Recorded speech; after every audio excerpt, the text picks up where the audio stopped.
আমি আমাদের চোখের পানি তাদের কোনো প্রয়োজন নাই, আমাদের মায়া কান্নার গাজাবাসীর কোনো প্রয়োজন নাই। গাজাবাসীর প্রয়োজন অর্থনৈতিক সাপোর্ট, গাজাবাসীর প্রয়োজন সামরিক সাপোর্ট, গাজাবাসীর প্রয়োজন এমন একটা জাইশ, এমন একটা ফোর্স যেটা বাহির থেকে গিয়ে বাইতুল মুকাদ্দাসকে উদ্ধার করবে ইনশাআল্লাহ। আর আপনারা ভবিষ্যৎবাণী শুনে রাখবেন, ইনশাআল্লাহু আযজা ওয়া জাল আল্লাহ রাব্বুল আলামিনের এই বান্দাদের মধ্যেই এমন একটা জাইশ, এমন একটা দল আল্লাহ পাক সৃষ্টি করে দিবেন ইনশাআল্লাহ।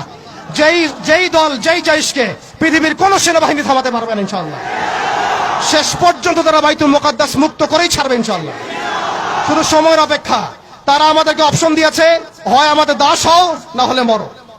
শেষ কথা, তারা আমাদেরকে অপশন দিয়ে দিয়েছে, হয় আমরা তাদের দাসত্ব করব, না হলে মরবো। আমরাও বলে দিচ্ছি, আমরা দাসত্ব করব না। আমরা হয় শহীদ হব, অথবা স্বাধীনতা ছিনিয়ে নিয়ে আসবো ইনশাআল্লাহ।